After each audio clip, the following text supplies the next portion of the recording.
जय हिंद दर्शकों, मैं हूं जितेंद्र दीक्षित। जितेंद्र दीक्षित स्टोरीज में आपका स्वागत है। दर्शकों, महाराष्ट्र में लोकसभा चुनाव के दौरान दो गठबंधनों के बीच टकराव होने वाला है। एक गठबंधन है महायुति, जिसे कि हम भगवा गठबंधन भी कह सकते हैं, क्योंकि इसकी जो दो बड़ी घटक पार्टियां हैं, बीजेपी और शिवसेना, वो अपने आप को हिंदुत्ववादी पार्टी बताती हैं। और तीसरी पार्टी आई है अजीत पवार वाली एनसीपी। तो ये तीन बड़े घटक दलों वाली महायुति है और इसका टकराव हो रहा है महाविकास आघाड़ी के साथ में। महाविकास आघाड़ी अपने आप को सेकुलर गठबंधन बताता है, जिसमें कि उद्धव ठाकरे वाली शिवसेना है, कांग्रेस है और एनसीपी है। भले ही ये दोनों गठबंधन एक दूसरे से टकराने जा रहे हों लोकसभा के चुनाव में, लेकिन इन दोनों गठबंधनों में दो समानताएं हैं।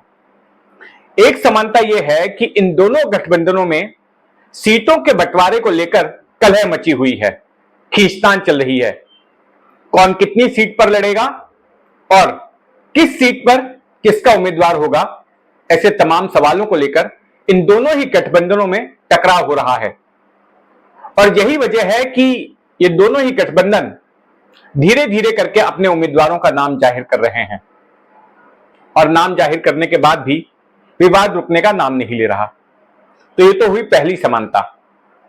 दूसरी समानता यह है कि इन दोनों ही गठबंधनों ने किसी भी मुस्लिम को अपना उम्मीदवार नहीं बनाया है, ना तो महायुति ने और ना ही महाविकास आघाड़ी ने। अब महायुति का तो समझ में आता है कि उसमें जो दो बड़ी घटक पार्टियां हैं, बीजेपी और शिवसेना, वो अपने आप को हिंदुत्ववादी पार्टी बताती हैं।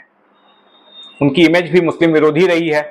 तो ऐसे में उनसे तो उम्मीद नहीं की जा सकती महायुति से कि वो किसी मुस्लिम शख्स को अपना उम्मीदवार बनाएंगे।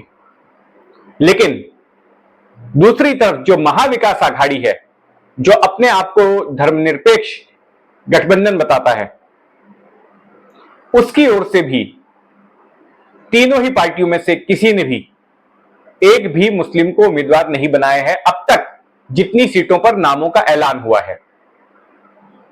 यहां पर सबसे ज्यादा अचरज जताया जा रहा है कांग्रेस को लेकर, क्योंकि कांग्रेस की छवि ऐसी रही है जो कि एक मुसलमानों की खैरख्वाह पार्टी के तौर पर जिसे देखा गया है और जिसे मुसलमानों का समर्थन मिलता आया है। लेकिन अब तक जिन लोकसभा उम्मीदवारों के नाम जाहिर किए गए हैं पार्टी की ओर से, एक भी मुस्लिम उम्मीदवार उसमें नहीं है। और यह बात जो मुस्लिम नेता कांग्रेस पार्टी से जुड़े हुए हैं उनको भी खटक रही है, और वो हालांकि खुलकर तो नहीं बोल रहे, लेकिन घुमा फिराकर अपनी बात जरूर रख रहे हैं कि मुस्लिमों को भी प्रतिनिधित्व मिलना चाहिए था इन लोकसभा चुनाव में। सुनिए जाकिर अहमद को, जो कि महाराष्ट्र प्रदेश कांग्रेस कमेटी के महासचिव हैं, वो क्या बोल रहे हैं। देखिए, समाज का मन तो है एमबीए को वोट देने का। ये माहौल बन चुका है कि एमबीए को वोट देना है। अब उसका कोई प्रतिनिधि चुनाव लड़ता हुआ दिखाई देगा तो उसमें जोश और आएगा एमबीए को जिताने का, और नहीं दिखाई देगा तो यकीनन निराशा होगी थोड़ी सी, और उसका वोटों के मतदान पर जो है उसका थोड़ा कमी आ सकती है ये। और जाहिर सी बात है कि अपना कोई प्रतिनिधि आदमी देखता है, अपने बीच का कोई आदमी लड़ते हुए किसी भी गठबंधन में देखता है तो वो उत्साह और होता है, और नहीं देखता है तो भाई देना ही है, देंगे ही, एमबीए को ही जिताना है। मुस्लिम समाज का मन बन चुका है, एमबीए को जिताना है, अपनी तरफ से उनको जिताना है, और अपना आदमी दिखेगा तो उसका जोश और थोड़ा सा बढ़ जाएगा। अगर सिर्फ मुंबई की बात करें तो मुंबई में लोकसभा की कुल 6 सीटें हैं, और इन 6 सीटों में से 5 सीटें शिवसेना उद्धव ठाकरे के पास चली गई हैं, और सिर्फ एक सीट ही कांग्रेस के हिस्से आ रही है। और इनमें कुछ एक ऐसी सीटें हैं जहां पर कि मुस्लिम मतदाता जो है वो बहुसंख्या में है, जैसे कि दक्षिण मुंबई की सीट, जहां पर मस्जिद बंदर, पायधुनी, भिंडी बाजार, डुंगरी का कुछ हिस्सा, ये तमाम इलाके आते हैं, जिसमें कि बड़े पैमाने पर मुस्लिम आबादी है, मुस्लिम वोटर्स हैं।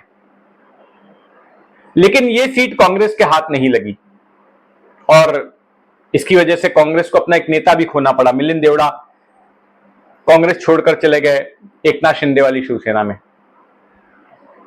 तब ये सीट आई है शिवसेना के हिस्से में, उद्धव ठाकरे वाली, और अरविंद सावंत जो कि 2 बार से सांसद रहे हैं, फिर से एक बार उनको टिकट मिल रहा है। तो मुस्लिम मेजॉरिटी वाली एक सीट तो निकल गई कांग्रेस के हाथ से।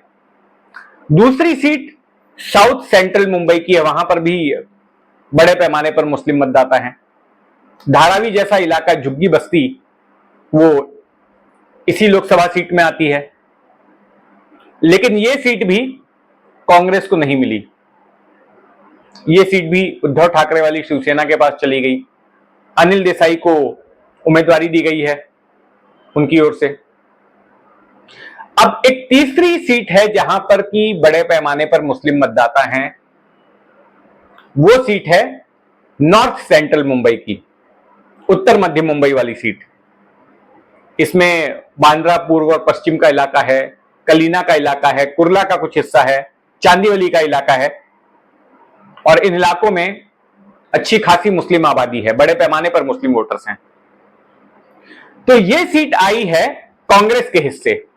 लेकिन सवाल यह है कि क्या यहां से कांग्रेस किसी मुसलमान को अपना उम्मीदवार बनाएगी? अभी चर्चा में जो नाम है वो मैं आपको बता देता हूं, किसी पर जो है आधिकारिक तौर पर बयान नहीं आया है। एक नाम चल रहा है अभिनेता राज बब्बर का, उनको दिया जा सकता है। दूसरा नाम चल रहा है अभिनेत्री ईश्वरा भास्कर का, और एक और भी नाम है आरिफ नसीम खान का। आरिफ नसीम खान 20 साल तक, 1999 से लेकर के 2019 तक, लगातार 20 साल तक विधायक रहे हैं। 2019 में वो चुनाव हार तो गए, लेकिन महज 400 के करीब वोटों से ही हारे, इतने कम अंतर से हारे थे वो। जो महाराष्ट्र में जब यूपीए की सरकार बनी थी तो उसमें वो मंत्री भी रह चुके हैं और कांग्रेस के एक दिग्गज नेता हैं, बड़ा चेहरा हैं। तो अब उनके समर्थक चाहते हैं कि नसीम खान को टिकट दे दिया जाए, लेकिन क्या उन्हें टिकट मिलेगा? अगर मुंबई की बात करें तो मुंबई में 6 लोकसभा सीटें हैं, उनमें से 5 सीटें जो है उद्धव ठाकरे वाली शिवसेना के पास गई और कांग्रेस के हिस्से में सिर्फ एक ही सीट आ रही है, नॉर्थ सेंट्रल मुंबई की सीट। अब ये सीट ऐसी है जहां पर कि मुस्लिम मतदाता बहुतायत में है। तो क्या ये उम्मीद की जा रही है मुस्लिम समुदाय की ओर से कि कम से कम इस सीट पर तो किसी मुस्लिम चेहरे को उतारा जाना चाहिए? हाँ, समाज चाहता है कि यहाँ से कोई मुस्लिम समाज का व्यक्ति चुनाव लड़े, और उसके लिए बेहतर जो समाज जो देख रहा है और जो चर्चा में है, नसीम खान साहब हैं, महाराष्ट्र कांग्रेस के कार्याध्यक्ष हैं, कोंकण के पार्टी के इंचार्ज हैं, 20 साल विधायक रहे, उनको चुनाव लड़ने का अनुभव है और उनको दिया। और वो महाराष्ट्र के सेकुलर चेहरे जो माने जाते हैं उनमें से एक हैं, बड़ा चेहरा है, उसको उनको देंगे तो लोगों को अच्छा लगेगा।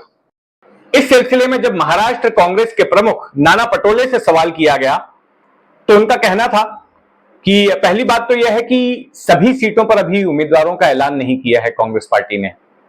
कुछ सीटों पर अभी भी चर्चा हो रही है, कुछ सीटें अभी बची हुई हैं।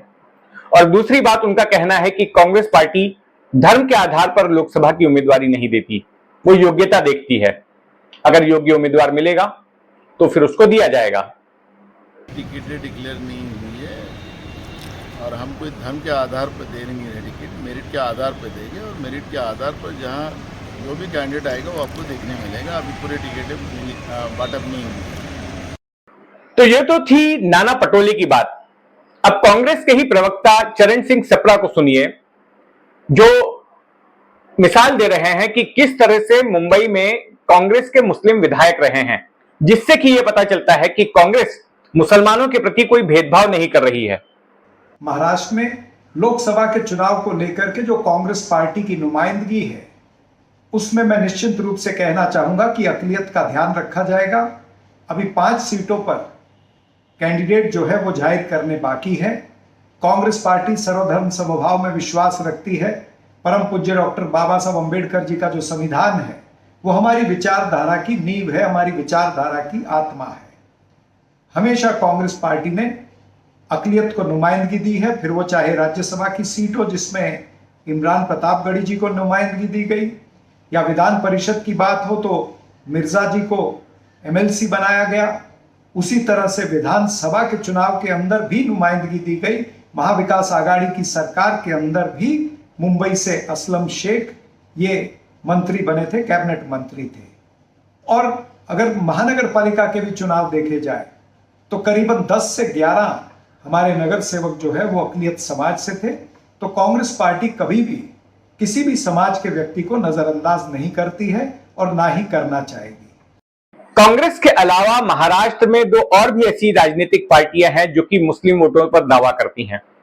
एक है समाजवादी पार्टी और दूसरी है ऑल इंडिया मजलिस इत्तेहादुल मुसलमीन यानी कि AIMIM। जहां तक समाजवादी पार्टी का सवाल है तो समाजवादी पार्टी एक तो महाविकास आघाड़ी की सदस्य है और दूसरा कि वो लोकसभा में अपने उम्मीदवार नहीं उतार रही, तो उससे खतरा नहीं है कांग्रेस को, लेकिन खतरा है AIMIM से। AIMIM की ओर से बीच में संकेत भी दिया गया था कि औरंगाबाद में एक सीट तो जीती है लेकिन मुंबई में भी वो लोग अपना उम्मीदवार उतारना चाहते हैं। और ऐसे में चूंकि कांग्रेस की तरफ से कोई उम्मीदवार मुंबई से मुस्लिम उम्मीदवार नहीं उतर रहा है, तो हो सकता है कि AIMIM की तरफ से किसी को उतार दिया जाए। तो कांग्रेस को खतरा AIMIM से है। तो खैर अगले 4-5 दिनों में स्थिति स्पष्ट हो जाएगी और यह देखना दिलचस्प होगा कि क्या महाविकास आघाड़ी की तरफ से किसी मुस्लिम शख्स को भी उम्मीदवारी दी जाती है। तो इस जैसे तमाम किस्से कहानियों के लिए जुड़े रहें जितेंद्र दीक्षित के साथ। जितेंद्र दीक्षित स्टोरीज चैनल को अगर आपने सब्सक्राइब नहीं किया है तो सब्सक्राइब कर लें और ये कहानी आपको कैसी लगी कमेंट बॉक्स में जरूर लिखें। जय हिंद।